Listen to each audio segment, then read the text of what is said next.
Joining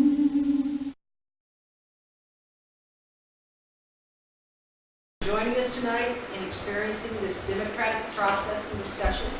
This forum has been organized by an ad hoc Hot Springs Citizens Committee who believe that public participation is a prerequisite for good governance. We are here to learn about the candidates so that each of us can do our civic duty before November 7th and vote in the 2018 government of Hot Springs. Tonight we meet the mayoral candidates, Karen Evans, Bob Jackson, and Randy Woods. I am the forum moderator. My name is Starla Rice, and I was asked to fulfill this role by the committee. Christopher Rossler is our timekeeper, and he also was asked to fulfill that role. You have received a program outlining how tonight's forum will proceed. Please understand that this time focuses on the mayor and council elections. Out of our respect for your time and expectations, we ask that if you choose, you write your questions on one of the blank cards back on the table near the entrance and place the card inside the basket. We will try to get to those questions beginning at 8:30 this evening. 20 minutes will be devoted to those, and then we will adjourn before 9 p.m. so everyone can go home. Coffee, tea, and cookies are also available back here at the table. Please limit your moving around during the program as much as possible once we get underway. At 7:45 p.m. we will have a 10-minute break to let everybody move around and whatever. Restrooms should be accessed by walking down that hallway over there on the other side of the candidates table. The kitchen area of the building is off limits tonight. We thank the Tribal Nutrition Center for renting this space for this very important program, and we hope that you enjoy the program. There are voter registration forms available at the table near the entrance as well, and postage is provided. Donations to cover the cost of renting this meeting space and advertising may be put in the green pitcher next to the basket on the entrance table. And please return the pins to the entrance table once you've written your questions, and because the pins get light. We should be about ready to begin here.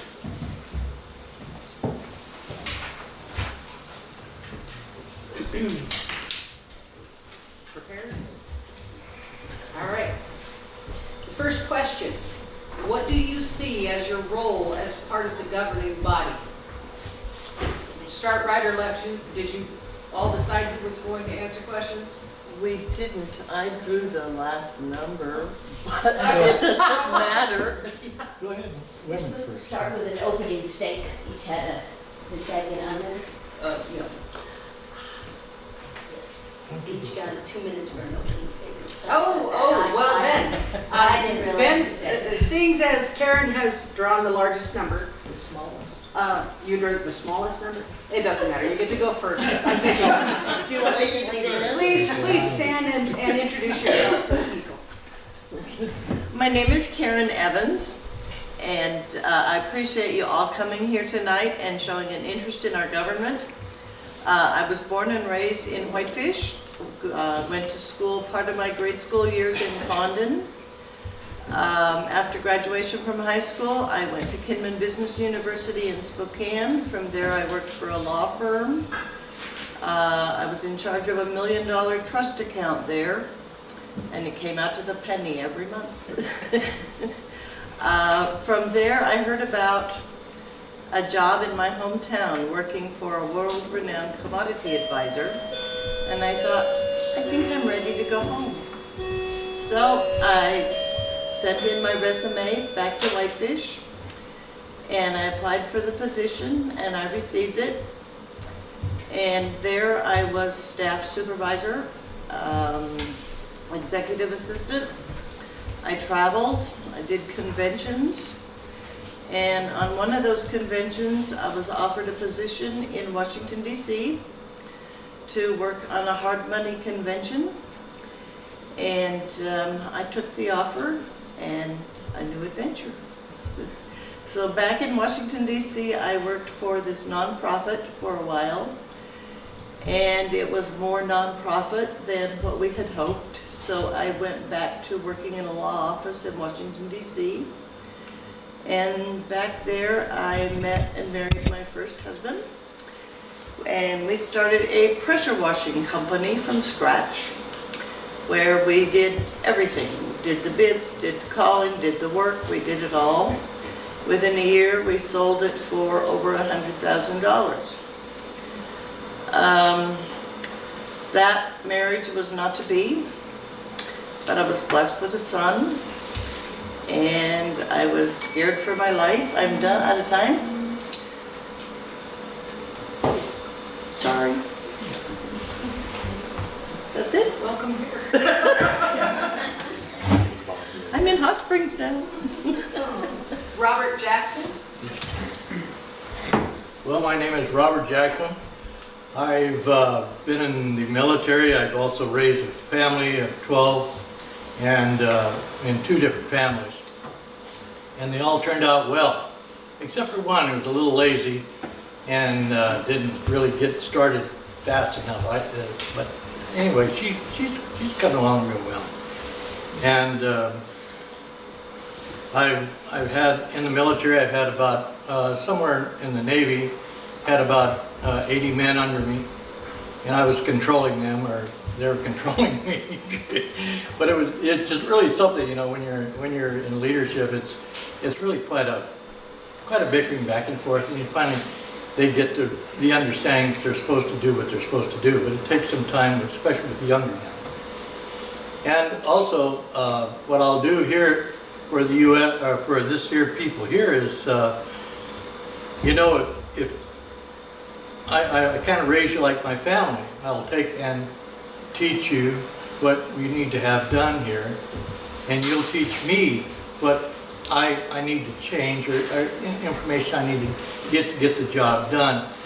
But I'll do you a good job, the best I know how, and I'll need some help from you to have the thing turn out just right. It takes 2 of us. It takes me and it takes you coming together to do what is necessary at the time. So with that, I'll just say I went to Bethany Bible College, and took a year there, and I decided that wasn't really for me.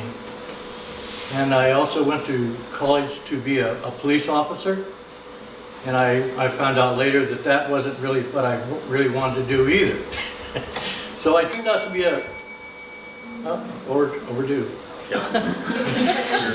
Bye-bye. It goes by fast. Mayor Randy Woods. Randy Woods, the incumbent. Was raised in Hot Springs, graduated Hot Springs High School, went to North Idaho College. Looked around a little and decided to come back to Hot Springs because it's the hometown, it's the community, it's everything that Hot Springs has, and that's probably why most of you have moved here. It's like one large family, and that's why I wanted to be a part of it. I started my own business, running that for over 20 years. Very active in the community. Started active on the ambulance when I was 16 years old, and on the ambulance, the fire department, multiple civic groups throughout all the years.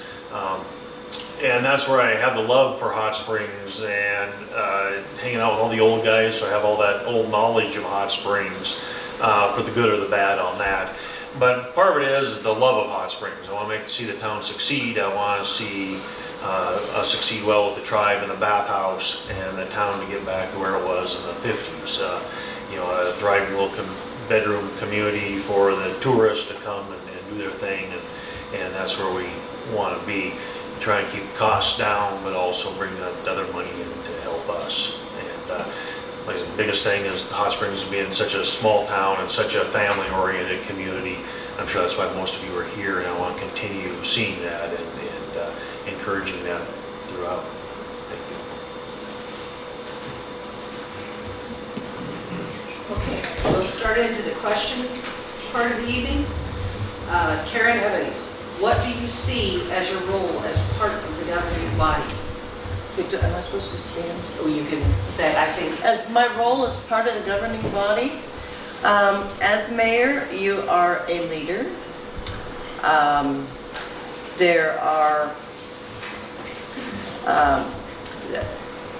you have to follow the ordinances. There are MCA and town ordinances that must be followed about the mayor. You must have a budget, you must be balanced.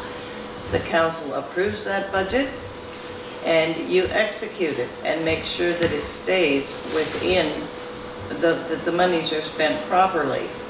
You carry out the policies that are established by the council. You perform the duties required of you by law, ordinance, or resolution. You attend all the council meetings, of course, take part in the discussions. It is a leadership position, but it's subservient to the council.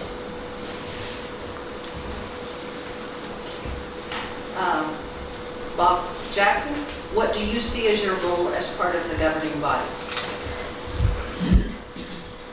Well, I see it, my role as being someone that is not only a leader type, but also a follower of ideas. You know, you have to have a certain amount of influx both ways. You know, you have to receive what I'm trying to guide and direct you to, and you have to give me leadership as well. So it's a two-way street, and it's in order to make the thing work properly, we have to work together. And in the past, there has been problems. There's always going to be problems, so it's nothing new. But we must work our way through this situation so that we might be able to have a good product. And that product is us. It's not the town, it's us. We're the product. So that's about it. Randy Woods, what do you see as your role as part of the governing body? As mayor, the part of the governing body is Hot Springs has a council mayor. So you work for the council. The mayor runs the day-to-day. As stated, you got to follow the Montana State Code. You have to follow town ordinances, and the mayor's job is to enforce those ordinances that the council puts into place. You work at the direction of the council on council issues, but you also do the day-to-day. You manage the police department, you have to manage public works, take care of the water system, the town hall, and you do that day-to-day work. It's a lot of taking care of the people. You know, we had a lot of calls all the time for things to do for the people. We have to do what's best for the town and the citizens as a whole. We try to be as fair as possible on what we do in the town.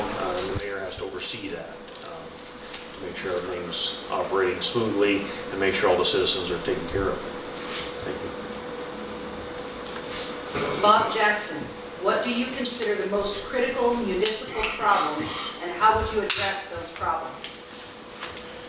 Well, I see one problem, and that's the voting on issues come before the people for a vote, instead of trying to push the thing over and get it done in expediency. Nothing is really done expediently. It's done right. You have to do it right, and that means voting. You guys have to vote.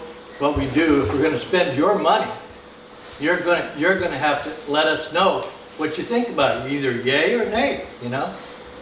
And for us to take it on ourselves to do it, we think what's right, that's wrong. We have to work together on this. That's what I found, what I saw could be improved. Randy Woods, what do you consider the most critical municipal problems, and how would you address those problems? Well, actually there's multiple problems, and the biggest thing is you need to be looking at them all the time, and the problems become moving targets. And that's the first thing everyone needs to remember is you get one problem fixed, another problem arises, and you need to be able to move and change and do that. Whether it be the police department, reorganizing them and doing some different things, or whether it be the water sewer system. Water and sewer is probably the most important thing that every citizen in town needs. They need clean water coming out of the tap, and they need that water going away, and we need to dispose of that properly. And we need to be taking care of those systems and keeping up on that infrastructure the best possible to keep that stuff flowing for the citizens and taking care of them. Karen Evans, what do you consider the most critical municipal problems, and how would you address those problems? Well, I have to agree with Mayor Woods on that they are moving, that water and sewer is extremely important.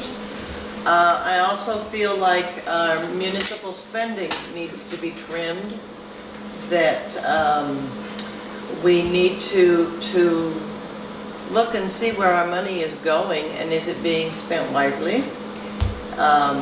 We have a tremendous debt. We're almost $2 million in debt, and that's a big amount for a town this size to pay down. So it's, you know, and the problems do change. Might be from day to day, week to week, or whatever, but you have to address whatever is at the forefront. So it may be a big snow. Today's problem is get that snow off the streets. Make sure that the water is being treated properly, or not treated, but getting to where it needs to be, the individual consumer. Make sure that the sewer lagoons, etc., are working properly, and that we are in compliance with all of the laws. Randy Woods, the police department budget is over 50% of the town's budget. There has also been multiple citizen complaints regarding police actions or inactions. These have caused public concerns. How would you resolve these concerns in your administration? What is your philosophy towards policing? We start a little history here. When I took over as mayor, we had one officer, and he wasn't even post-certified. He was working 40 hours a week.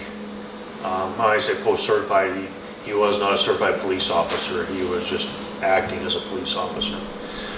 In that time, some citizens come and said we need to do something, which I already knew that taking over the job.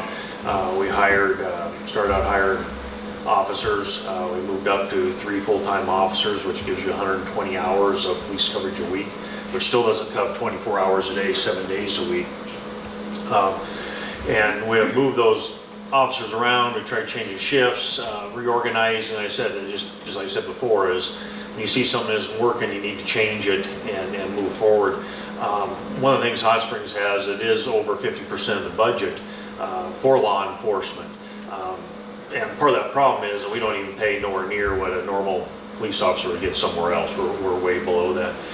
We have cars with over 200,000 miles on them. We just keep repairing them. We're doing everything we can there. But part of the problem is where we live. We live kind of out in the middle of nowhere. Our officers train with the tribal officers, but tribal officers don't come over here very often.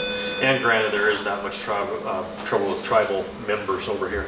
The county, same way. County's very short-handed. Most of the time they have one officer on. Sanders County's over 120 miles long. So they come and help when they can, but also it's just one of those type of things. We've been working with the county. Councilman Neary and I have been working with the county to do some things there to work a little better with them and get more of them here. And Hot Springs just has a big problem with drugs. It is a big drug problem, and getting those people caught, convicted, and put away is tough. So we need to work more and more on it and change things and move forward.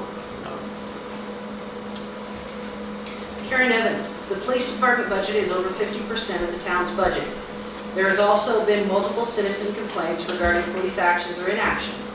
These have caused public concerns. How would you resolve these concerns in your administration? What is your philosophy towards policing? Okay, my philosophy towards policing is they need to be one of us, one of the community. They need to know who we are.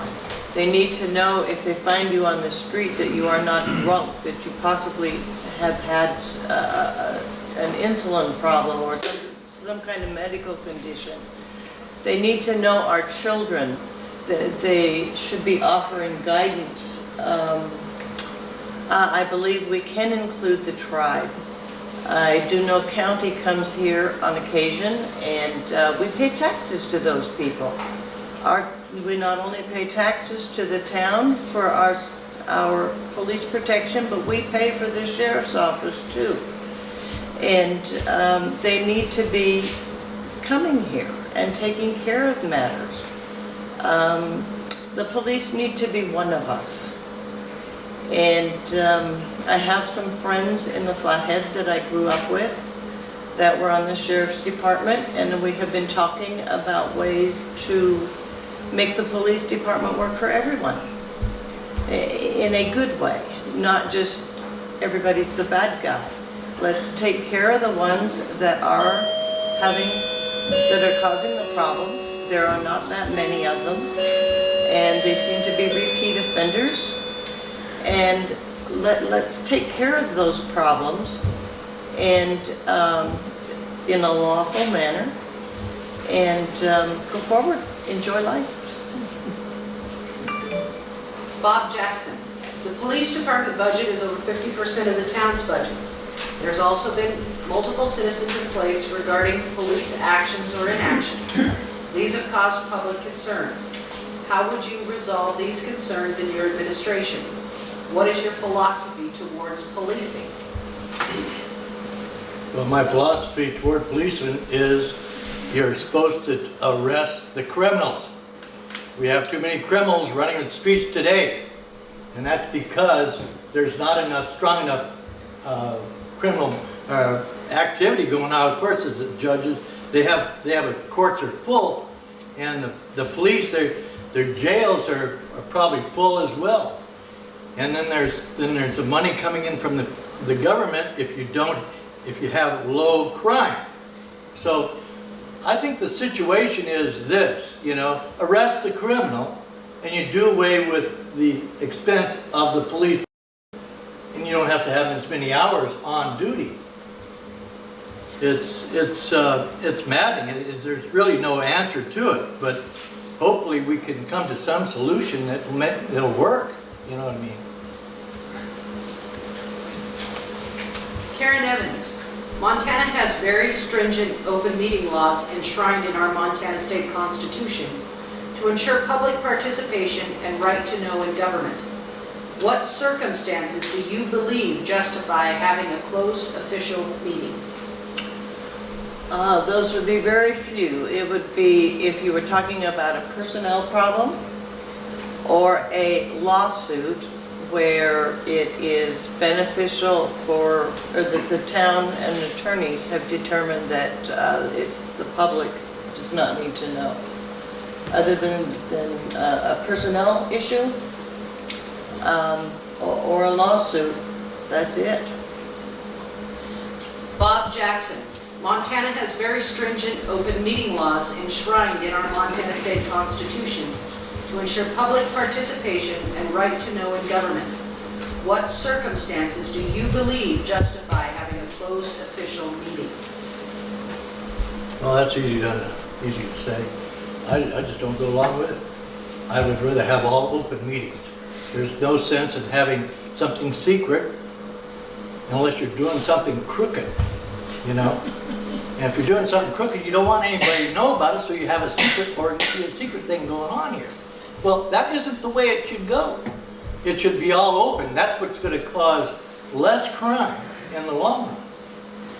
So, open. I believe an open meeting is really the best way to go. Randy Woods. Montana has very stringent open meeting laws enshrined in our Montana State Constitution to ensure public participation and right to know in government. What circumstances do you believe justify having a closed official meeting? Now, there are only two circumstances, as Karen said. Speak just a little bit more on that. Under the, when you're talking about a personnel issue or a person, actually the person does have the right to make that an open meeting. It's their choice. So it can be open or not, depending on what you're talking about with the person on a personnel issue. The other is lawsuits. If the town's involved in a lawsuit, sometimes it's the best town's interest to have that meeting closed, to speak with the attorneys and to advise the council what's going on. But at times, we're not at liberty to give that information to all the public. So those are the only 2 times that it was closed. Bob Jackson.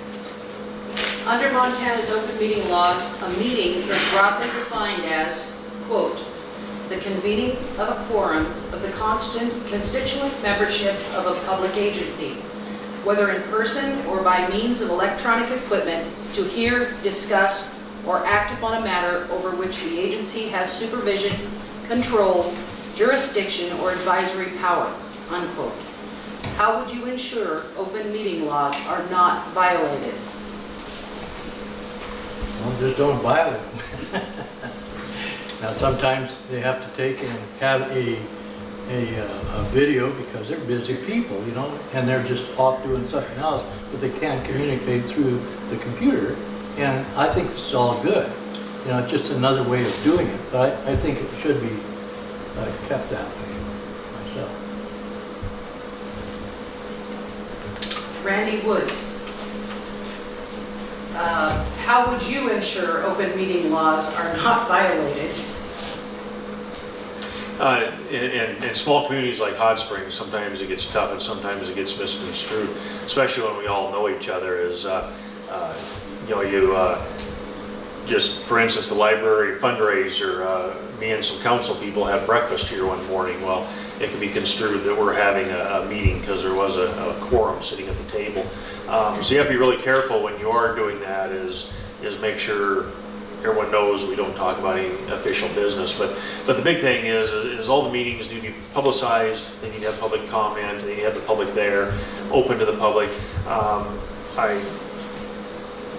The meeting on the phone and stuff like that, I don't think it's a good idea. We should not be communicating on the internet. We get updates and information sent to us on the internet, but we should not be having meetings. So the meetings need to be open to the public, have the public there to hear what's going on, have the public participation. And that's my belief on open meeting laws. They should always be open to the public. Karen Evans, how would you ensure open meeting laws are not violated? Timely public notice posted in all of the places that it states in our ordinances. There are going to be times when you have a quorum because you may all be at the same function. If you know that's going to be happening, you can list that you're going to be having a quorum, but no business will be taking place. You know, it's public notice. It's whether it's at the post office, at Bucks, wherever, in the newspaper, what people have a right to know ahead of time. And other than posting the notice, that's what MCA provides for, and that's what you do. Randy Woods, if you have an employee who is not performing their job satisfactorily, how would you handle this under your administrative authority? Employees that aren't performing satisfactorily, one, we investigate the complaint. We have a form we use to do that. All the employees have a progress report. We do employee evaluations yearly on their conduct. If we have one that's not performing, you investigate, you can visit with the employee on why, and then they get a write-up. First time is a write-up, second time, which is considered verbal, but it's a verbal, but you still put it in writing. Second time is an official write-up, and third time is termination if the problem continues. Karen Evans, if you have an employee who is not performing their job satisfactorily, how would you handle this under your administrative authority? I would bring the person in, talk to them privately, ask them what's going on. Do they have an equipment problem? Is there some way we can help them to do their job better? What's going on? How can we fix this? If that does not solve the problem, if you're unable to do it, then they have to be written up. Comes back again a second time, you try again. Third time, if they still do not measure up, then it's time to find a new employee. Robert Jackson, if you have an employee who is not performing their job satisfactorily, how would you handle this under your administrative authority? I do it just like I do with my kids. I go to them and I talk to them. I'll say, now listen, you're screwing up. And now, let's straighten this thing out. Let's work out some kind of solution, because I've heard things that doesn't sound good. And we work together on this and try to get this thing going. Now, and explain to them that they, according to the law, you have a certain procedure you go through. Well, what I'm gonna do is go a little bit of before that, three strikes you're out thing, and just talk them out of it right there on the spot, and explain to them, this is the way things operate, this is the way we expect it to happen, and for you to continue with our ideals in whatever the problem is. Karen Evans, a large proportion of the community has received a selective enforcement of ordinances, perceived a selective enforcement of ordinances as unfair. How would you respond? I'm sorry, would you repeat that, please? A large proportion of the community has perceived a selective enforcement of ordinances as unfair. How would you respond? Well, it would be nice to know which ordinances they thought were unfair. And they need to all be visited, and we need the input from the whole community. If we have to visit those ordinances, are they in fact unfair? Do they conform to MCA? We have to be fair across the board. You can't do for one and not another. You can't enforce an ordinance on one person, but I kind of like that one. That let them. We can't do that. In my opinion, we have too many ordinances. We don't need that many. MCA takes care of most everything, and private property rights are of the utmost importance. Unless you have a health issue or a danger to the public on your property, it's really not my business. And I respect that.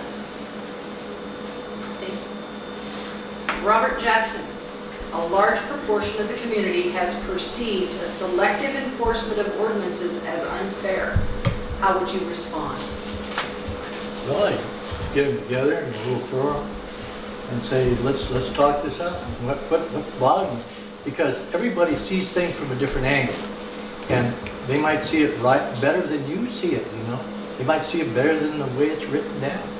So if we all get together and kind of work this thing out and see how you think about this particular thing, we'll work out some sort of a solution in order to make it function again. It was functioning before there was a problem. So we have to kind of think about that. Sometimes we have to think that maybe we should just go back to what's bothering you. But, you know, come to some kind of a solution. And you can't just bully people. What you have to do is just kind of bring them in and help you understand how they think, and how they understand how you think, and how the laws understand how they think. See, sometimes it's all different, and so it takes understanding. You have to be almost a genius sometimes to work things out, you know. There's no right answer, you know. There's just simply no right answer sometimes. Randy Woods, a large proportion of the community has perceived a selective enforcement of ordinances as unfair. How would you respond? There are a lot of ordinances that are unfair, and they're perceived different by other people. It's like both Karen and Robert both spoke on. One of the things we're doing is going through the ordinances. We just started the ordinance review to change some of those ordinances, and just keep an eye out for the meeting times or separate from the council meetings so people can come and be involved. But there are too many ordinances, and some of the ordinances are too restrictive. Actually, some of the ordinances, if you read them, you're really restrictive on what you can do on your property. And I'm also, as Karen is, a property rights believer. Whatever happens on your property, as long as it's not affecting your neighbor, is your business. And that's one of the things that Hot Springs has kind of lost that, which has caused quite a few conflicts here lately over the last year with that. And back to if it's not a health hazard, is it not causing, garbage blowing out someone's yard, or they have something rotting in their yard, which is a noxious offense or something, then the town doesn't have any jurisdiction to be there. But, and some of the ordinances, sometimes people perceive they are being targeted by an ordinance and a neighbor isn't. Well, sometimes we don't know the neighbor is. And this kind of creates a little bit of a problem, is if we don't know an ordinance is being violated, we can't enforce it either. So you make the neighbors turn your neighbors in, and we don't believe in that either. That's wrong. But so sometimes some people get caught, some don't. The biggest thing is, I think we need to lighten up the ordinances. We need to do some revamping on them and do some work, and we're starting that now. Hopefully we can continue on and finish them and get some of that stuff lightened up and some of those ordinances relaxed a little, and allow the people to do what they want to do on their properties. Bob Jackson, the hiring and supervising of family members or intimate partners is perceived by municipal insurance companies as a liability. What steps would you take to ensure the personnel policies of Hot Springs protect the taxpayers from potential liabilities? Well, you're not supposed to hire people in your own family. That's what the question is about, isn't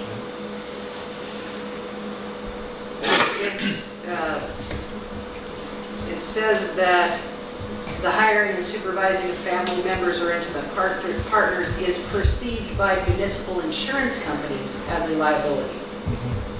You have to follow the insurance. The insurance is the ones that's taking care of us.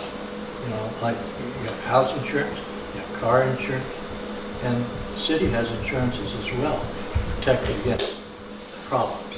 And sometimes we don't like them, but we just simply have to go along with it. And if we could change it, that'd be good. We talk to the insurance company and see if there's any way to make it better for us all. But really, we don't. It's kind of confusing, really, because insurance is really necessary, and at the same time, that it is kind of a curse as well. So we just have to live with it. Randy Woods, the hiring and supervising of family members or intimate partners is perceived by municipal insurance companies as a liability. What steps would you take to ensure the personnel policies of Hot Springs protect the taxpayers from potential liabilities?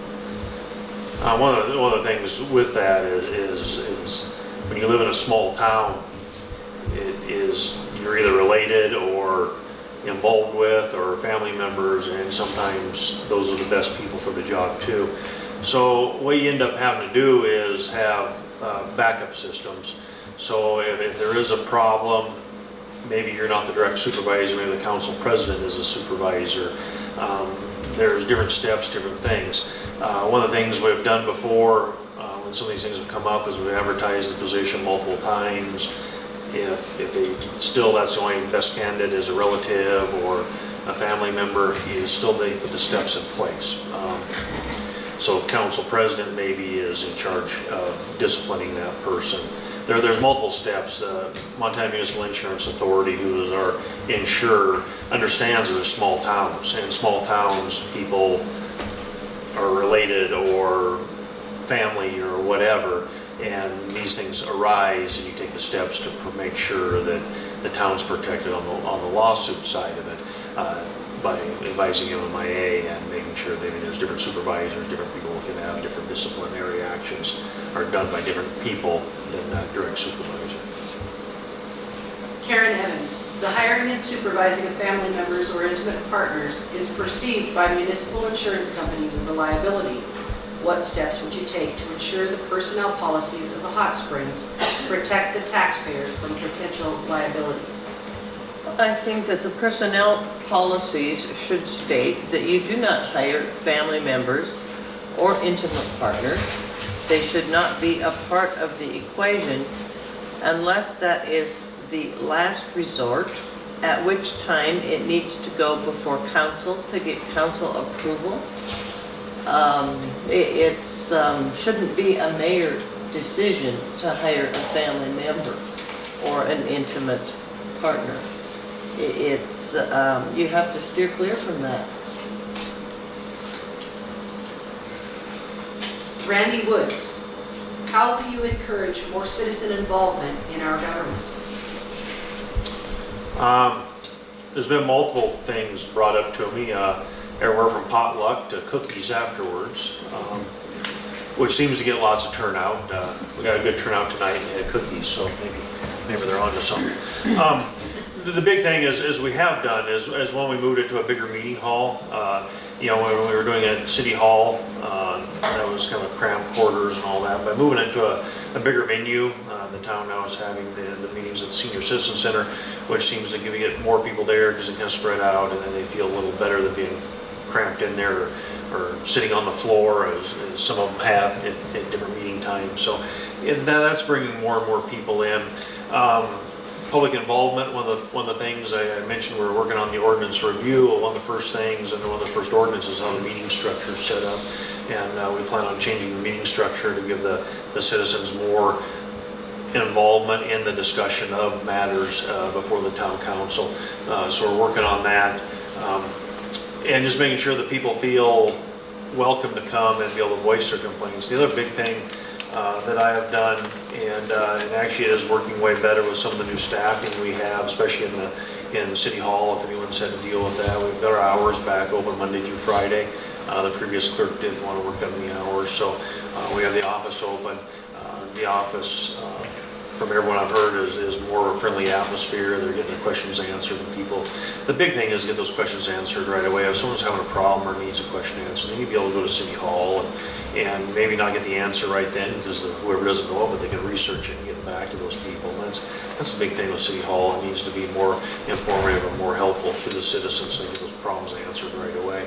And then before they have to come to the council, and maybe they can be handled without any council action if we can take care of them quickly. So that's the main thing we're pushing right now, is to get the town hall more open, more friendly to the people, and hopefully we can take care of those problems quicker. Karen Evans, how will you encourage more citizen involvement in our local government? We invite them. So you have a suggestion, something that we can do to our town to make it a better place to live? Bring in your suggestions. Do you have expertise in making that happen?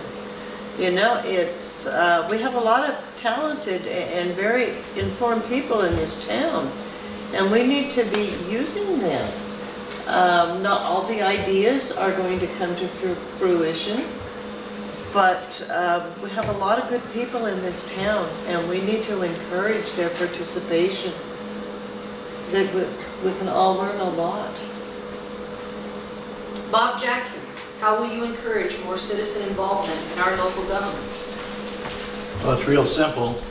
It's not you and me, it's us. You just want to remember us. And that's the way to do it. If everybody has that attitude, we all work together. If they don't, we all work individually, which never works out at all. So think of the word us instead of me or them, you know. It works, you know. I've done that in the family when I had a bunch of kids, and that's the way we worked as a unit. And that's the way this should all flow, just like a unit. It should flow just like water going down the hill. It should all come together there, except when it gets real messy, you know. But you know, you've just got to get together, and you've got to be a unit, one whole unit. It's just not an individuals, okay? Something to think about anyway, you know. Okay, candidates, would like to offer you a minute to express closing thoughts. After the break, we'll entertain audience questions. Okay, Karen Evans. Okay, well, I'd like to thank everyone for coming. Should anybody have any questions, you can always call me at home. I appreciate you coming and your interest in our community. I'm here to work for you and to make this town a very nice place to live. So thank you all for coming. Bob Jackson. Well, thank you very much for listening to me. I hope I spoke loud enough for some of us here. I have hearing aids myself, so it doesn't bother me as well as it may other people. So anyway, nevertheless, let's all just pull together. And that's the way it works. And you can't go wrong when we're all working together for a cause and we have a focus. If we don't have that focus, we're not gonna do it. It's just not gonna get done. That means I've heard where the Indians are against the whites against the Indians. I heard that for years. Well, you know, that's not good, you know. And we've got to get together and pull together and learn from each other. You know, we all have something to share that's of value. Randy Woods. Well, thank everyone for coming tonight. You know, remember that we all need to work together. We need the town is a moving target. We need to always be changing. We're going to make mistakes as a whole, but we need to recognize the mistakes, fix the mistakes, and move forward. I think sometimes we get stuck in a little rut, and we need to be a little more better at getting out of that rut and changing directions. If something isn't working, we need to change and find what is working. And a lot of times that comes from the citizens too, by coming and telling us what's going on, or what we need to be doing, or how we should maybe try something different. And having the citizen involvement helps us look at those different things from a different perspective, from a different set of eyes. You know, they're out there. I know we had some stuff on the south side of town, which we're up there working on that now. As some of the citizens there noticed some things, brought it to us. We're up there trying to fix it the way they think it's going to work. So, and that's some of the bigger items we have is to work together and make Hot Springs a better place. Thank you. Okay, we'll take a 10-minute break. Well, actually, we'll take a break until 8 o'clock, and then we'll start with audience questions. Okay? Candidates, do feel free, if you wish to offer a rebuttal to another candidate, you do have 30 seconds to rebut a statement from another candidate. So, okay? Let's begin. Randy Woods, why do you want to be mayor? The reason I want to be mayor is like I talked about earlier. I grew up here. Hot Springs is my home. I want to see the town succeed and do good. I feel that town is my complete family, and Hot Springs is that way. Is we may have some little differences here and there, and some of us don't. But as the last month has showed, we've had some unexpected deaths of some very important people in town, and how the community comes together. No matter who you are, we all come together, and we all are one big happy family. And I want to see that. I want to see the town succeed in doing that. So I want to continue that. So the big things that I want to see is some more. One of the things we got behind on, as Kara mentioned, the debt. Well, that's because we got behind on not taking care of our infrastructure. And we need to continue improving our infrastructure as much as we can, with as much grant money as we can, so it's not costing the taxpayer any money. So we need to keep moving forward on that, improving our infrastructures and doing better for the citizens and keeping those prices down, whether it be on our property taxes or in our water sewer bills. Those are some of those big things that I want to do and continue to do to keep moving forward. The other side of that is I've been involved in the community, whether it be with the volunteer ambulance or volunteer fire department for over 30 years now. So I know a lot of you on a lot of different levels, and I want to be there and help. I started helping when I was in high school, and that's been my whole nature, and that's been my whole life's goal, is to help people one way or another. And as mayor, I want to help the town succeed. That's why I want to continue down that path of being mayor and serving the people. Karen Evans, why do you want to be mayor? As a service to the community, I had numerous community members ask me if I would step up to the plate and run for mayor.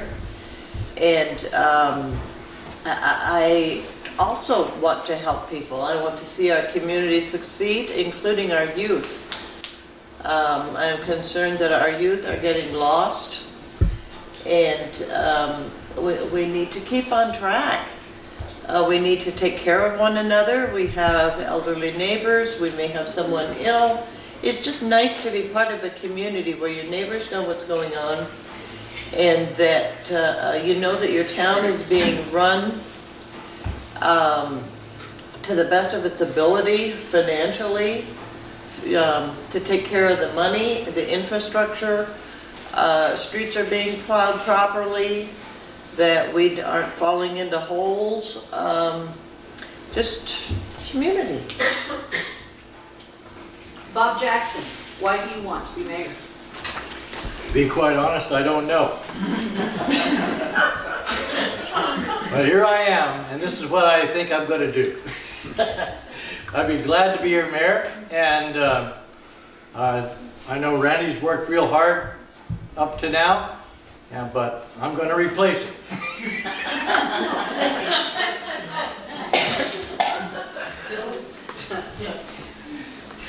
Okay, Bob Jackson again. What is your vision for Hot Springs? My vision for Hot Springs is unity. That's the word, unity. And some call it democracy, some call it republic, some just call it friendship.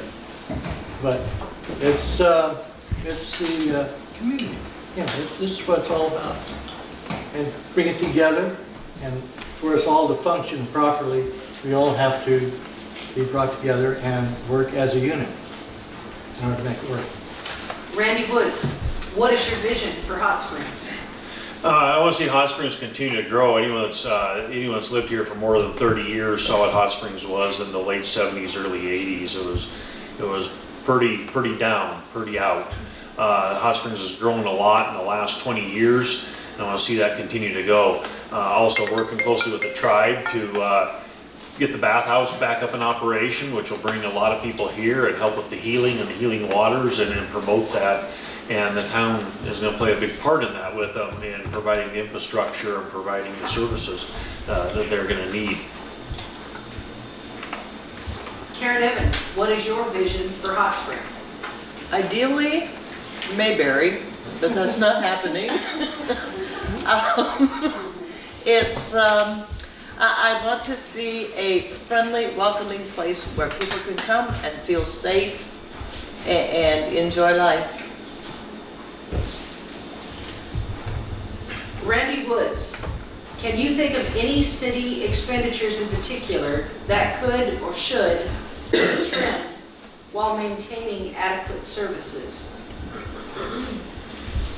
When you go down through the budget, one of the things that people forget about on the budget is we're looking out a year. It's kind of hard to know whether you're going to lose a water pump in a dump truck in May of next year. So what you need to do is, we trend our budget. We look at what's been being spent for the last 5 years, what's traditionally been spent, and then we look at that and move forward. Like I said before, our vehicles are all aging, a lot of that stuff. There are some budgets that we trim. This year actually we did trim, and actually we did not bill the full millage this year. It's the first time the property values are up enough. The town doesn't really need the revenue at that point, so we didn't bill the full mill levy that we could have. So, and there's always money that could be trimmed, but you don't see that till June of next year. And you can look back at that and move. This year we trimmed the police budget quite a bit, and we moved that money to some other spots. So we do look at that. We look at trends and we look at what's going on. We try and make those budget changes where we can. Karen Evans, can you think of any city expenditures in particular that could or should be trimmed while maintaining adequate services? I can. One of them happens to be the fuel, automobile fuel. I'm finding where there will be gas cards used in planes by the water clerk, maybe 7-8 days out of the month, charged to admin or possibly public works. And I can think of no reason why we are buying gas in planes on a regular basis by this city water clerk. I find it appalling. I think, I understand that the mayor has 3 cell phones. I think I heard him say that at one of the meetings. I don't understand the need for 3 cell phones. Granted, they are not large expenditures, but everything counts. And so we need to look at the big picture. Rebuttal. 3 cell phones. The cell phones are owned by the town. Police department each has a cell phone. Public Works has a cell phone. I have a cell phone. There's actually more than 3 cell phones. We each have it. I do not have 3 cell phones in my pocket. Okay, then The town, the town clerk does not buy gas in planes every day. If she goes somewhere for the town does not pay mileage to try and save money. We buy gas for the person. If we paid her mileage to go to Thompson Falls and see the county clerk, we're gonna pay her 52 cents a mile. If she says, hey, I'll do it for some gas money, it saves the town money. So, Bob Jackson, can you think of any city expenditures in particular that could or should be trimmed while maintaining adequate services? Well, you're gonna have to trim just about everything if you wanna cut it way back. But I really believe that there should be 2 officers in 1 car for safety. We're having a lot of trouble with the agents from other countries coming over here and disturbing the civilians. So what we're gonna have to do is, and we're gonna have to double up the officers. And it would save money in the long run by the officers protecting each other. And also, maybe even the vehicles and whatever, it'd be a lot better. There's several different things. Nothing I know right now that could be a way to cut anything back, because it's, he runs a pretty tight ship here. But I think that there should be a more of a thing with officers. They should have 2 in a car for safety. And they got families, you know, they don't want to get shot and killed. One backs up the other one. You know, when you get a shot, it starts pumping blood out. So you have to have somebody tourniquet the thing off, and you got to have another officer in order to do that. And these things do happen. But we are headed into an age right now where everything is trying to overthrow our government and our people. So we're going to have to make adjustments for that, be it cost or whatever. We're going to have to cut back somewhere else to provide the proper protection for the civilians. Karen Evans, Yes. tell us about previous work experiences that give you special advantages for the job of mayor, and explain how they apply. Previous work. Well, I have been a business owner. I know how to motivate people. I pay attention to detail. Finances are important in running a business. You need to know your bottom line. Where can you cut corners? Where do you have to spend money to make? You don't always buy the cheapest because it is the cheapest. You buy what you need to make it last longer. My work experience, probably I have probably 15 years in law offices. I have some of those were supervisor. I am a go-getter. I'm a starter. It's like I like to encourage people. How can we do this better? Let's make this fun, you know? And if it's something you don't really like, well, we got to get through this. We have to do it and do it the best we know how. And yeah, we are going to make some mistakes, no doubt about it, but we're going to admit to mistakes. We messed up, we did this, this is our plan to correct it. Bob Jackson, tell us about previous work experiences that give you special advantages for the job of mayor, and explain how they apply. Well, like I say, in the Navy, I was about 90 men, 80, 90 something. And I was always dealing with the problems and keeping working together and bringing them together. And I think that's what I'm really good at. And I'm a problem solver. I find problems and I solve them. I have several different ways of solving problems, but I'm a problem solver. And I think I would work out real well here in this community as solving the problems that come up. It's just kind of automatic. And I think I would do real well here as mayor. Randy Woods, tell us about previous work experiences that give you special advantages for the job of mayor and explain how they apply. 10 years as mayor. Over 20 years owning my own business. I've worked for some professional ambulance companies, which I was shift supervisor and overseeing the operations on the weekends. But the big thing is having a mechanical mind, problem solving, as Bob said, is figuring out ways we can fix problems we have in the town, but fix them inexpensively, or looking at them to see, for instance, the chlorination system at the lagoons. I figured out a way to do that. Some engineers wanted to do it for $250,000. The Public Works crew and I got that put together for about $12,000. Costs us about $100 a year to chlorinate the water. And some of the things you have to look at is the expense putting that stuff in, but what I've always looked at is expense down the road. What's that going to cost us every year from now on when we're taking care of that system? So those are some of those things that I've learned as mayor. Lots of contacts with different engineers, with different other companies, with other advisors. The town has an engineering firm, but I know engineers at all kinds of other firms. So when we're looking at doing something, I get on the phone and call the other companies. Hey, what would you do in this situation? What do you think? To get all that input. Some of the big things that come with this is lots and lots of contacts with people in the industry that are doing these things.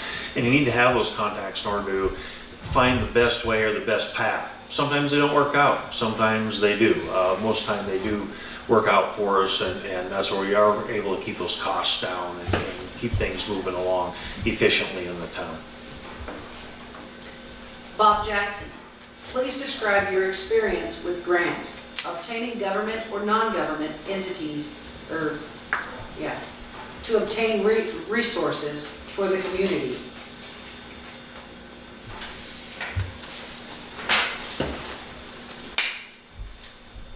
Is that it? Yeah. Okay. Well, I don't have any experience in that. My wife does, and I know other people. I can always find somebody who does. So the library's full of information down there. You can get a lot out of the library. As Starla already knows, it's endless. But contacting, I've never had that type of a problem. I've never had that type of a situation arise. But when it does, I could solve it because I'm a problem solver. I solve situations. I just don't let them go. They get done. Randy Woods, please describe your experience with grants, obtaining government or non-government grants to obtain resources for the community. Very experienced in grants. I don't do a lot of the grant writing myself. I'm mainly the information gatherer. We have different people write the grants for us, but the big thing in that is getting all that information, getting that background, and getting that stuff to your grant writer so they can write that story and get that grant. As in the 10 years, my mayor brought in a little over $4 million to the town in grant money. Previous years in that with the ambulance and fire department, just under $1 million of grant money brought in over the years on the fire department from the early 90s through today. So I do have quite a bit of experience in grants and knowing that, having that knowledge to give that right information to the grant writers, those grants can be worked and written for us. Those are some of those big things, like I mentioned before on the infrastructure, is it's pretty easy to get about $900 to $1 million in grants every time you do a project. So your projects, you keep them small, keep them around that $1 million point. Most of them are paid for by the grant, so it really doesn't up the cost to the town. Karen Evans mentioned we're about $2 million in debt, and really we're only just a little over $1 million in debt, but that was due to the water project in 2003 because we were way behind the 8 ball on that one. It's just, the town was just, that's where it was. And they finally ended up having to do the water project. It just cost the town a lot of money. They just couldn't get the grants because of what was going on. So that's why you gotta do these little small grants. It seems like I'm doing a lot of stuff, but they're small. We're getting $900 to $1 million in grant money on each one, and it's not costing the town that much money. So I feel very confident that I'm pretty experienced in grants and grant writing and getting that money brought into the community, so it's not costing the taxpayer any money to do these things. Karen Evans, please describe your experience with grants, obtaining government or non-government grants to obtain resources for the community. I don't have any. I have never attempted to get a grant, but there are plenty of people in our town who know how to do that. There are lots of resources available, and I'm willing to use those if that's a direction that council and the town feels that we need to go. Bob Jackson, what is the biggest challenge you see for Hot Springs? How do you intend to address it? That's a big one. I don't know of any real big problem other than shortage of work, you know. If people need to work, and they need to bring business in here that doesn't destroy the area. Something that can bring something in to create jobs for the unemployed. And it's better than welfare, you know, you work, you make money, and go out and spend it. Kind of nice to have a little extra money, you know. So jobs, I think, are really the way to go. I'd like to bring in jobs if at all possible. Randy Woods, what is the biggest challenge you see for Hot Springs? How do you intend to address it? There's multiple big challenges that Hot Springs has coming down. Is the one, we need to keep costs down to the homeowner, whether it be property taxes or the water sewer bills. You know, we need to look forward on those and make sure that we're keeping those costs down, because most people in Hot Springs are on fixed incomes from one source or another. As Bob said, it'd be nice to bring jobs in here and get younger people in here with making money and doing things. That'd be great. The other big concern and the big thing that comes along with the no jobs and that is drug use and drug abuse and alcoholism, and that's kind of a problem in town. We need to work more with some of the groups to try and stop that or get those people help or try and curtail that as best as possible, starting with the youth and moving all the way up to the older people. Karen Evans, what is the biggest challenge you see for Hot Springs? How do you intend to address it? Well, I see several challenges, but I do see the drug problem as a major issue. We're losing people, good people, to drugs and alcohol. And I think it would, how do I intend to take care of it? I would have to do some research, ask for help, you know, what other communities have had success, what did you do? I don't have a good answer right now, but I can find one.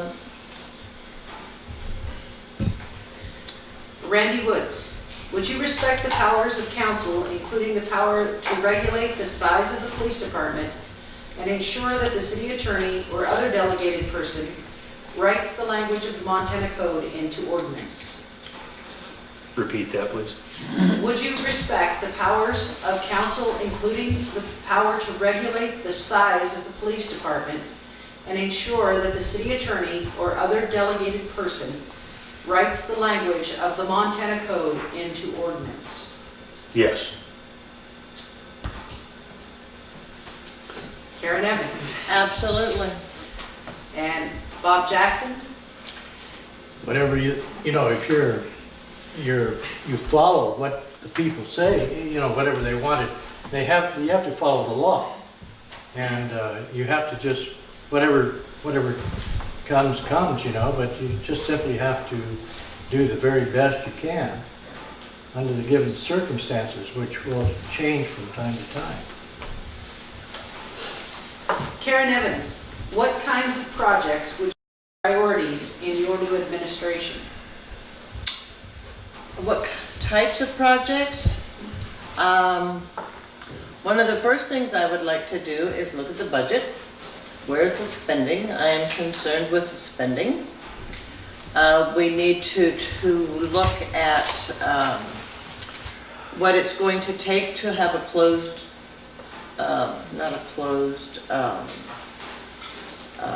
installation of a storm drainage system. We had a major problem this last spring. I know it was worse than normal, but how can we avoid this in the future? What is it going to take to fix this? I understand that we have had some clogging in our sewer pumps, and that things are getting in there that should not be, asphalt for one. And what is it going to take to close the sewer system so we can save our pumps, make things last longer? I guess those would be some of the major things that I would like to see happen. Bob Jackson, what kinds of projects would you make priorities in your new administration? First would be the water. We've been told that there's been radioactive water that's in the well system, and I don't know if it's correct or not. He ought to know more about that than I do, but I heard about this. I think water is the number one issue. Number two is the sewer. Where is it going to go? You know, you got to make sure it all flows downhill and gets out of the streets. It doesn't plug up. You got to keep that moving. The water, the sewer, and of course then there comes the electric. You know, we're talking about EMPs. They're going to try to start a little EMP on us here. Once it comes down, are we going to have water pressure? You know, and if we don't, how we get our water? You know, these are very important issues that should be brought right up to the front. Randy Woods, what kinds of projects would you make priorities in your new administration? We can add some time to it because I'm going to rebut both of them at the same time. What was talked about is protecting our, first Karen talked about protecting our pumps, and actually we went to bid a couple months ago and the bids were too high because of the bidding season. We're going to bid on a project in January, and one of the things in that project is to put a screening plant in before the pumps, which will clean the water. So it'll take out asphalt, flushables. Anything that stuff that says flushable, it's not flushable. The only thing that should go down the toilet is your body waste and toilet paper. Nothing else should go into the sewer system, but it does. So we need to take that out prior to getting to our pumps and to the lagoons, because it's actually harming the lagoons also. The sewer itself, one of the things with the sewer system, it's put in the 50s. It's clay tile pipe. A lot of it leaks. It's in the low. Hot Springs has high groundwater, especially on the south side of town and even this lower peak, the north side of town. We have huge amounts of infiltration water. We pump anywhere from 80 to 120,000 gallons of water into the system every day, and we're taking out at the lift station 250 to 350,000 gallons, and during runoff time we're well over 1 million gallons a day in water through the system. So the big thing we need to do is work on the sewer system. We got a project coming in that will do some lining, we'll do some sealing of the manholes, redoing some of the manholes, some of that. But that project is going to go on. This is not going to finish this project at all. It's going to go on for a few years to get the sewer system up and running, because it just costs money to do that. And like I spoke before, we can get roughly $1 million in grants. So roughly we do $1 million at a time, and then we move forward. Water system, Bob talked about radon in the well. Yes, we do. We have radon in well 3. It's pretty high level. Radon comes from depleting uranium. The well's about 800 feet deep. That's where it comes from. What we're doing on that is we actually have already received the funding on this project. We'll probably go into bid maybe late spring, early summer. So hopefully I'm still mayor so I can follow this project through. But as a drill another well, the well will be alongside well number 1. Well number 1's our main well. That's where we get our nice clean fresh water from, and then we're going to sink a second well right there. As Bob said, if we have an EMP, electromagnetic pulse that shuts down the power grid or whatever, the town has a bunch of things. Our water storage tanks are gravity fed, so you have water. Also, we'll be putting in a generating system at the well to run the wells. Right now we have a generator that's military, which is actually EMP protected. So if that happens, we can still hook up to the well and still actually be able to pump water. So some of the big projects we're talking about are things we're going to do is one, the next big project we're already starting working on and we're moving forward is runoff water. That's a big problem in Hot Springs, mainly after the water project in 2003. All the streets got raised, now the water is going different places. That never was looked at in the 2003 water project. They did it, no one thought about the water runoff, and we kind of a dry area, and all of a sudden we're getting flooded runoff water. and we're having some problems. We need to look at that. One of the big things though is there's not a lot of money out there for that. It's one of those projects that's gonna be, the town's gonna have to do it, we're gonna have to continue to do it on our own. It's gonna take a few years until some funding comes available. Right now, water's number one for funding. Sewer is actually way down on the list. Even sewer isn't a big funding thing. So stormwater is way down for small towns like us. Some of the other big things that we're working on, and we always need to continue, is snow removal.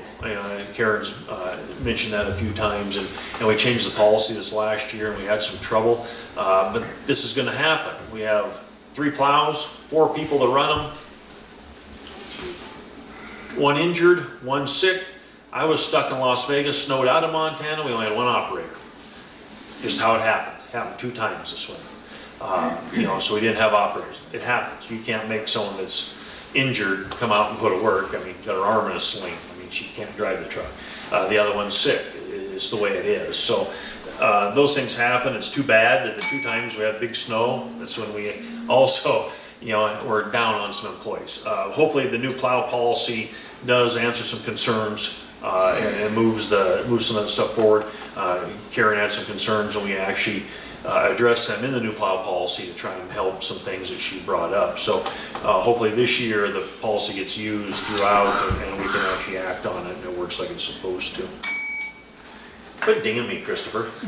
I get my extra minute now for rebutting the... Oh, you already did that? Yep. Oh, okay.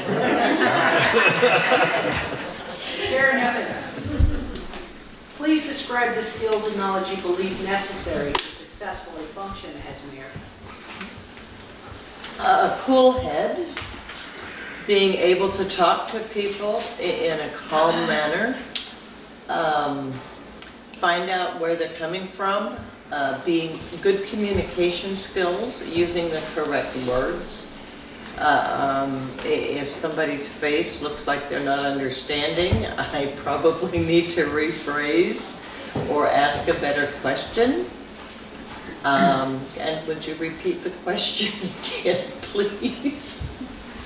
Describe the skills and knowledge you believe necessary to successfully function as mayor. Okay, and the skills and knowledge. Well, knowing where to find answers, going to people when you don't know. There's a lot of stuff that anybody going into a job is not going to know, and being able to go in and say, what has been your experience with this? How did you handle it? What happened? And is that going to work for us? And communicating with council and the town citizens are of the utmost importance. Treating everyone with respect. Bob Jackson, please describe the skills and knowledge you believe necessary to successfully function as mayor. Well, you have to be gentle as well as strong, and also you have to inquire from the He hired me on as a consultant after this.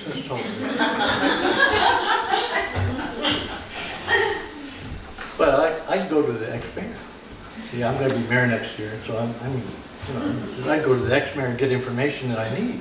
Because, he's a man full of information. Full of something. Or I might get some information from this lady. Who knows? Wherever the knowledge is, that's where I'll go to get it. Randy Woods, describe the skills and knowledge you believe necessary to successfully function as mayor.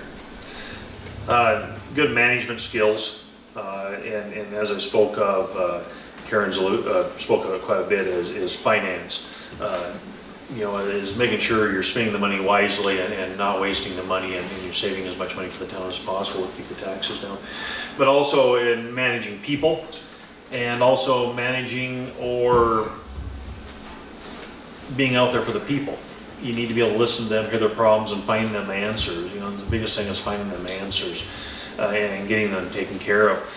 Knowing the history of the town, knowing the history of the systems, knowing all that is very helpful.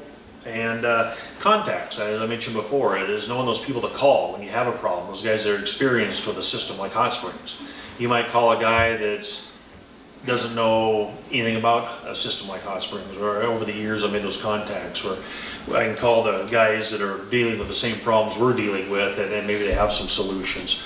And part of it is just being a good speaker, you know, be able to come and talk at these things and get your point across. Karen Evans, how do you plan to do all of the things you say you will do and still lower taxes? It's a lot of work. I'm going to be looking for volunteers. You know, we have people in our community that want to help, that have expert knowledge, and we need to tap into that. If they're willing to help us, I would like to learn from them.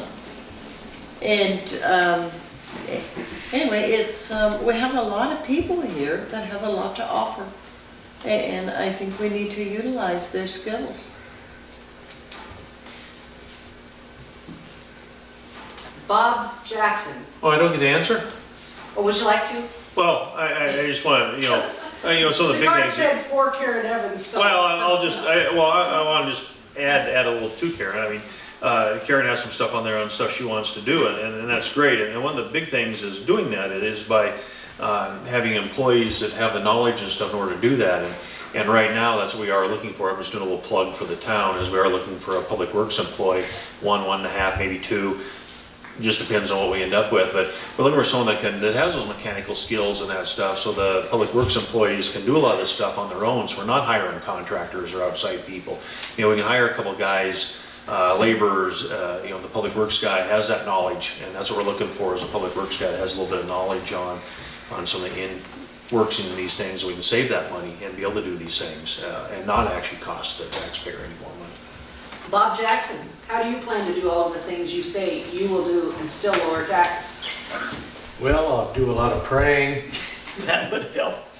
You know, you gotta get help from the good maker in order to get things done right. I mean, he knows everything, right? I mean, he created the world. He ought to be able to help us out here a little bit in this town. But you know, there's like both these candidates say, there's good people, knowledgeable people. You gotta invest your time into those people and get information back from them. This is really important. People are really our thing, keeps things rolling around here. But I plan to do the very best I can, and I might make a mistake or two on going down the road, but it won't be many. And if I do make a mistake, I'm going to correct that mistake, and I'm going to do it right, whatever it takes. But the job will get done. Karen Evans, what do each of you think, what do you think of the $430,000 loan for the sewer plant, which was approved by the city council, but not by the voters? What do I think about the $430,000 loan for the sewer plant, which was approved by the city council, but not by the voters? I think it should have came to the voters. That's a lot of money to be indebted to for a long period of time.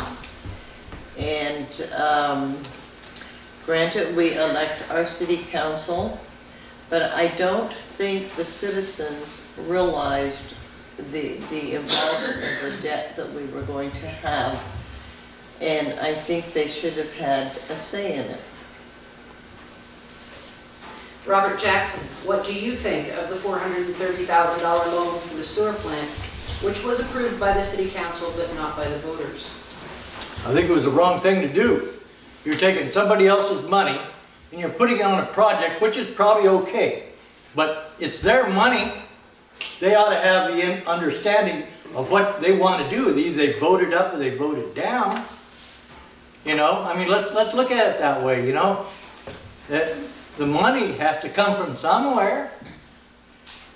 So we should get information, we should be on a vote. We should have a vote every time on these large projects like this to make sure to keep a happy people. Otherwise you're going to have chaos around here. You know, people are going to be all messed up, mad about things that are doing that without their permission. They're using their money. I mean, it's not the thing to do. You have to kind of get their permission. Randy Woods.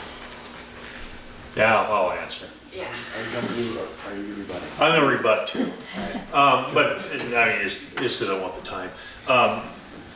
Part of the problem is the sewer project, as I mentioned, was put in the 60s. The sewer lagoons were put in 1983. They have not had any maintenance done to them except for general maintenance since 1983. The control valving at the lagoons that controls, there's 3 ponds and we have to control them in their flow. The control valving is completely rotted out of them. It's all down underground. It would have to be replaced by actual contractors. A city crew could never do something like that. As Karen mentioned earlier, and so did I, about the screening plant, that's part of this project.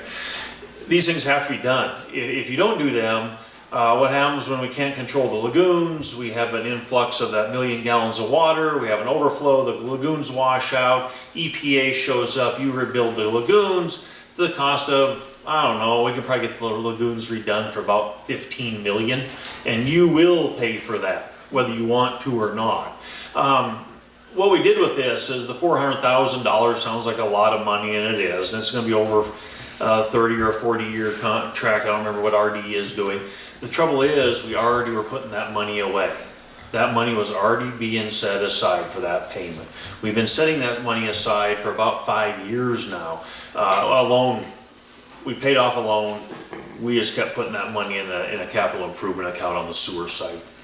So when we got time and we had to do a project, we have the money, we're paying it, your rates aren't gonna change because of this. That's the other thing everyone needs to remember is the water and sewer are capital, they're separate funds. We cannot use any tax money in them from the town taxes. They have to be self-supportive, and they have to be self-supportive by 10%, and that's by Montana State Code. We have to make money on those 2 funds, and they have to be separate in themselves. Water is a separate fund from sewer. So some of the big things you have to do that, and if anyone doesn't think that's what needs to be done, why don't you go talk to some people in Polson.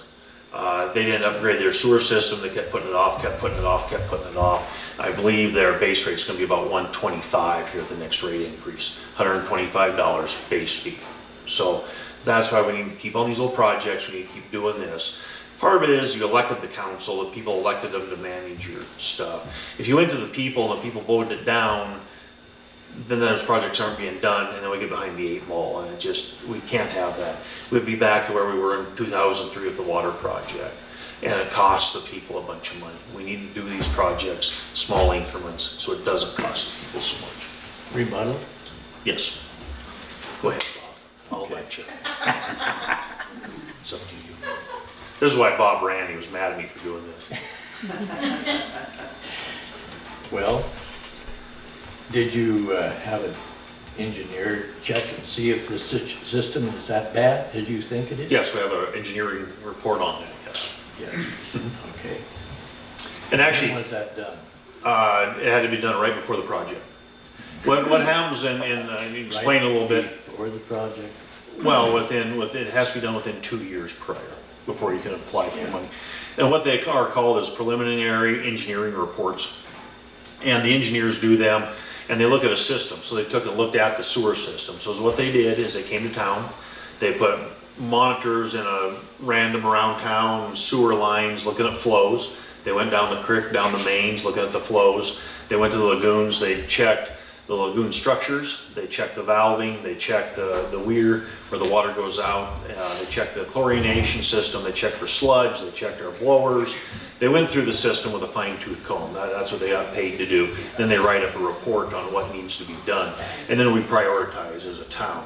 The big thing was, of course, is protecting getting the junk out of the sewer system and the control valve. The big thing is if we can't control what happens at the lagoons, then we're in trouble there. I guess, but this is our debate, Bob. Let's continue with the question. You can always go down and ask him and he'll explain it. Yeah, Pretty good. okay, great. Okay. Bob Jackson, Yes. how are you presently serving the town of Hot Springs? Being a good citizen, like everybody else. And I pay my taxes. I try to keep my fences up. They're a problem in this weather. But nevertheless, those things happen. But you know, it's just, you know, just being a citizen of the community, just being part of the community. I go over and have coffee, I go over there and read the Bible, but I also go over there just to play around with the people there and just say hi and you know, talk. And it's a lot of fun, you know, I enjoy communication with people. You know, it's really important. So I think just being a good citizen, I think that's what it's all about. Randy Woods, how are you presently serving the town of Hot Springs? I'm on the Hot Springs Fire Department, city and rural. I also serve on the 911 board for Sanders County. I serve on the Lake County Fire Board and also I'm the chairman of the Sanders County Fire Board also. That's where all the fire departments get together and plan things. On the Hot Springs Community Ambulance, like I said, have been for quite a few years. Very active in the school system. Down there anytime they need, whether it be help doing different things with sports or in the classroom, they invite me down to do some different projects with them. And just a good citizen like Bob. Absolutely. Karen Evans, how are you presently serving the town of Hot Springs? Well, I guess I am attempting to be a good citizen as well. Pay my taxes, pay my bills. I try to be kind to my neighbors and community. When there is a need, we try to help out. My husband and I, currently I am not serving on any committees, but I have in the past done numerous things to help individuals in town. Usually it's a one-on-one basis as opposed to a group, but it made a difference for those one people at a time. Okay, Randy Woods. Over the past decade, the Hot Springs mill levy has escalated to the point that there is no margin to respond to problems. The levy was designed to address, e.g., emergency relief. Hot Springs citizens are taxed almost to the maximum allowable limit. Do you think this is a problem, and if so, how would you solve it? Repeat it, please. Over the past decade, the Hot Springs mill levy has escalated to the point that there is no margin to respond to problems. The levy was designed to address, e.g., emergency relief. Hot Springs citizens are taxed almost to the maximum allowable limit. Do you think this is a problem, and if so, how would you solve it?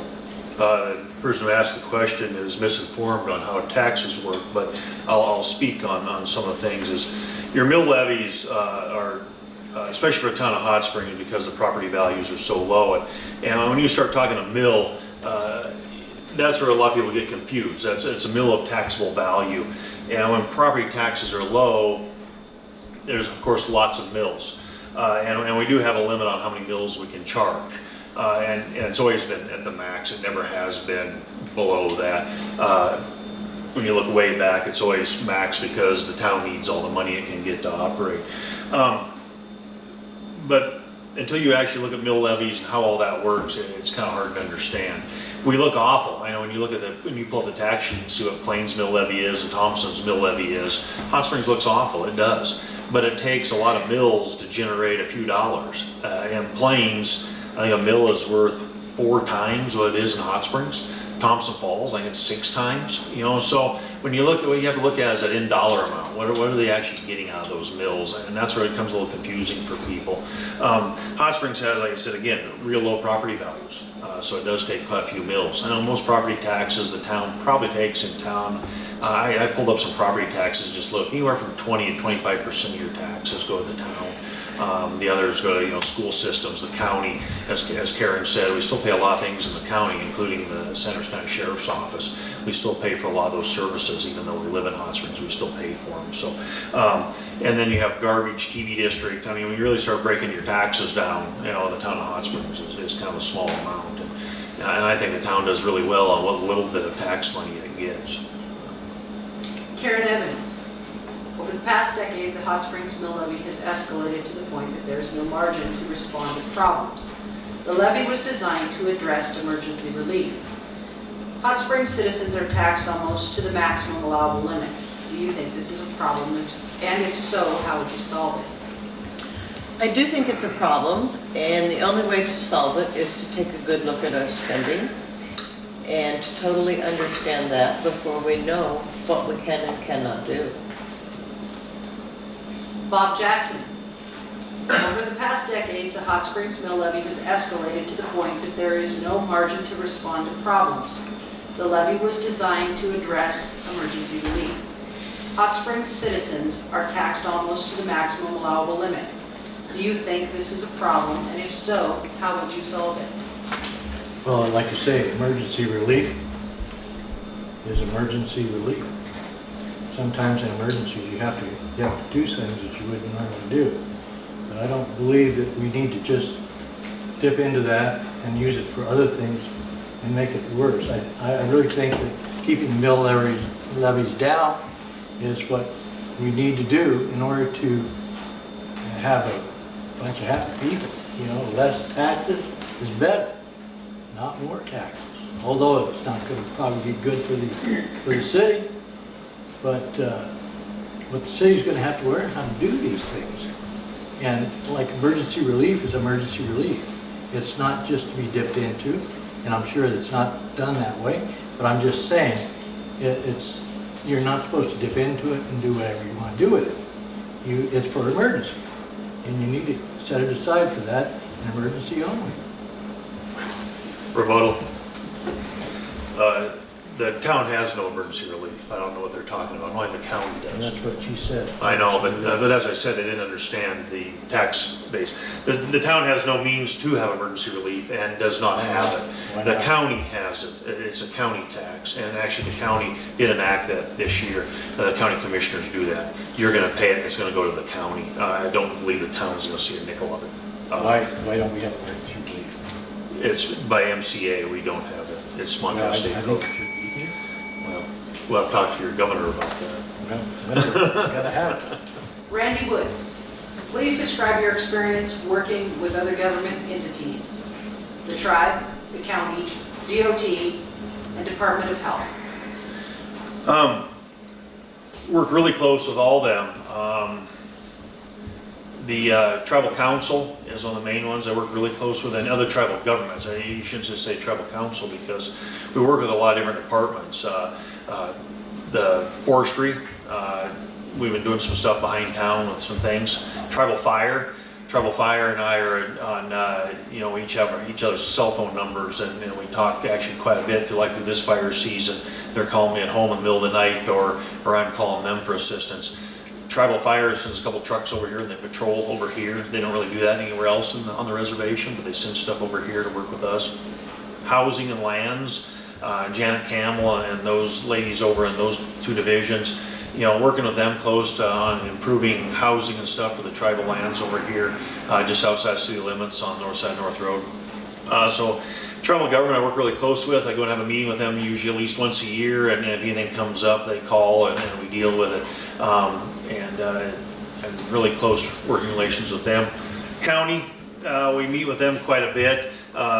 Commissioner McGarrett and I usually visit at least once, if not twice a month, on issues that include the town. As I said, I'm on the 911 board committee for Sanders County with the sheriff's office. I'm the board chairman for that. Also, some of the other departments, DOT, Hot Springs out here. The Hot Springs has the state shop, comes all the way into town. We work real close with them on taking care of the road in town and doing different things like the walking trail and stuff. That was also in conjunction with the tribal council.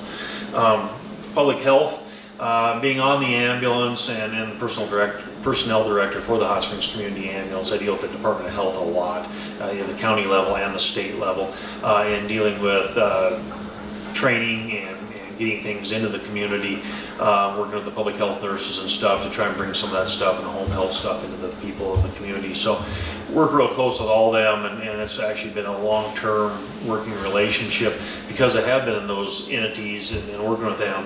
We're coming up on almost over 25 years working closely with some of those. I've known some of those guys like in tribal fire since they started out as fire guys on the ground, and now they're in charge of the program. Same with Janet Campbell. She started out just as a secretary, and now she's in charge of those programs. So I've known them for a long time, and that makes a great working relationship. When they have a problem or something going on, we can sit down and work it out and come up with a plan to fix those problems. So it's worked out really well working with all those agencies and knowing them. Karen Evans, please describe your experience working with other government entities, the tribe, county, DOT, Department of Health. No, I have not had any occasion to work with any of those people, but I have not had a problem working with anybody, so I don't see a problem there. Bob Jackson, please describe your experience working with other government entities, the tribe, county, DOT, Department of Health. Well, it's been the Indians what I've worked with, and they're nice people. They work out real well.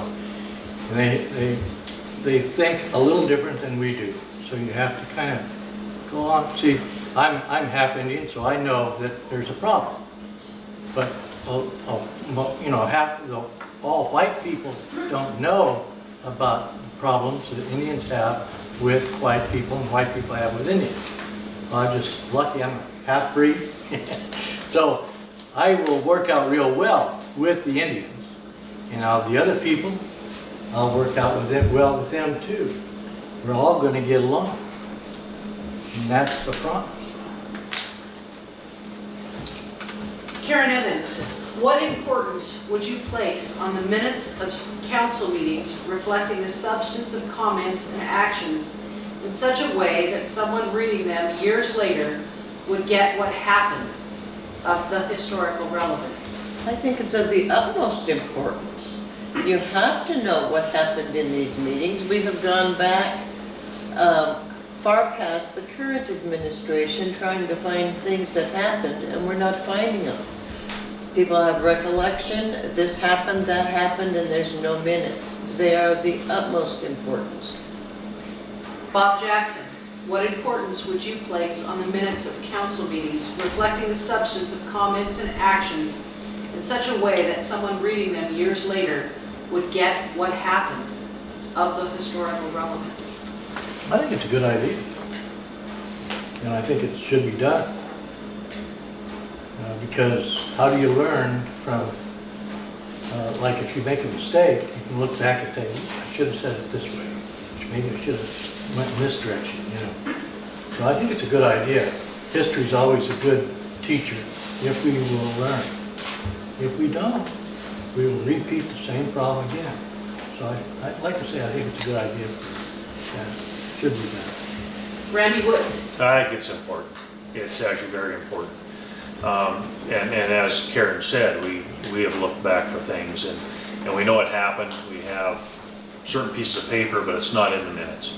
And that's one of the most important things is have those minutes. The best thing, I like to put up a little plug in for Stephen right now. He's been doing a great job for us by videoing these and having them available.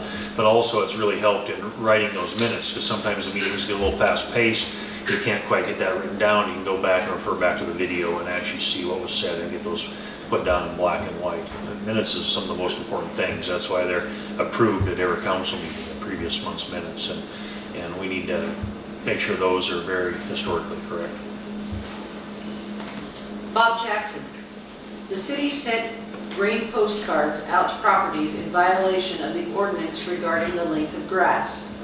The heading referred to a neat and tidy appearance. In what way does this relate to public health and safety?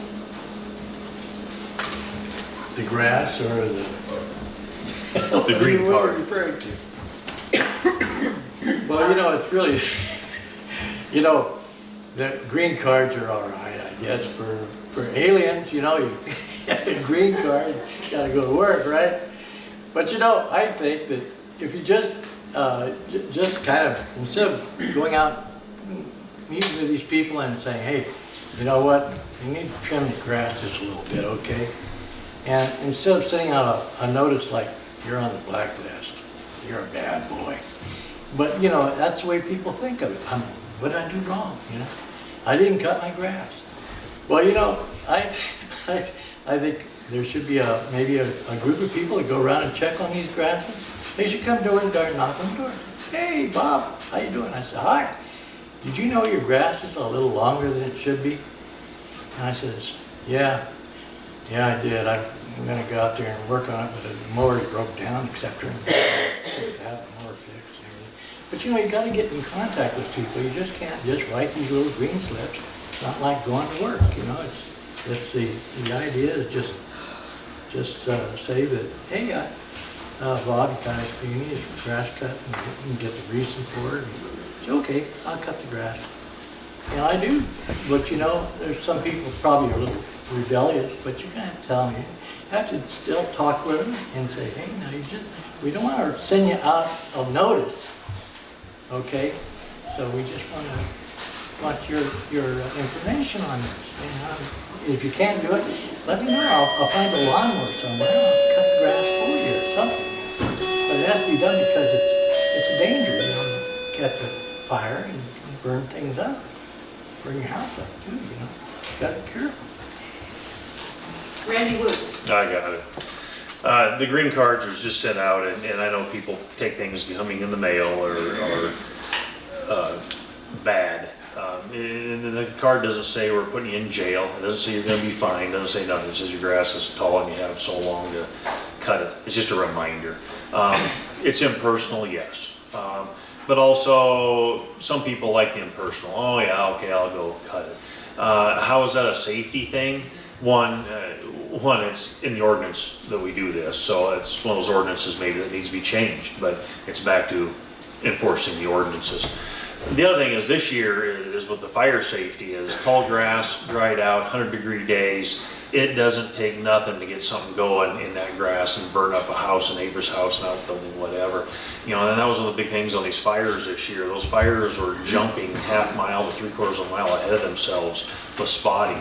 So we did have a fire around town in the timber or something, and a bunch of people had tall grass. Now those houses are non-defensible. They're gonna burn.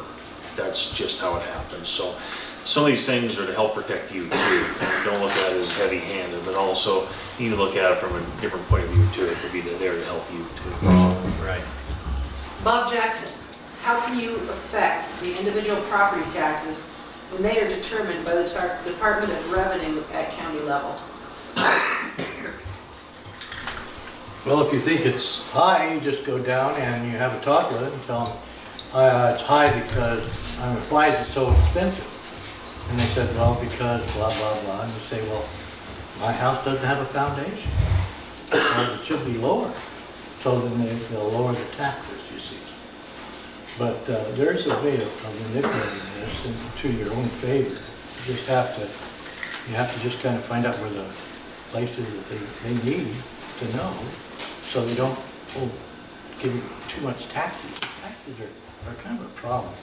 I know you need them to run the government and what have you in the area, but the thing is, it's just sometimes it gets out of hand. People think that your property is worth more value than it actually is. And so I'd go down and talk with them and see about lowering the taxes. You can do that. Randy Woods. As Bob said, you can go down and contest your taxes at the county level, but also for most of the people, there's a large majority of the people in town that are on fixed incomes for multiple reasons, and there are some state programs out there you can go sign up for to get some tax relief for you personally.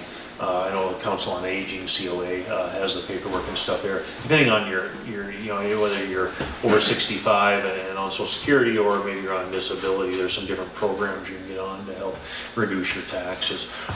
And as Bob said, if you feel your taxes are too high, I know some people have done that. They get appraised, like Bob said, they don't have a foundation, but the appraiser didn't know that. So you can look at multiple things there. Karen Evans. How can you affect the individual property taxes when they are determined by Department of Revenue at county level? And I agree with Bob that you have to have, first of all, you need to determine how they arrived at that, and did they have correct information when valuing your property. You know, it's we have been charged at our house for things that really didn't belong to us. And you bring that to their attention and it comes off. And that's the time. Yeah, Well, good thing I looked, Bob. yeah. Watch works. All right, thank you for joining us this evening. Join us here next Wednesday, October 11th at 7 p.m. to meet your 2018 city council candidates. Okay?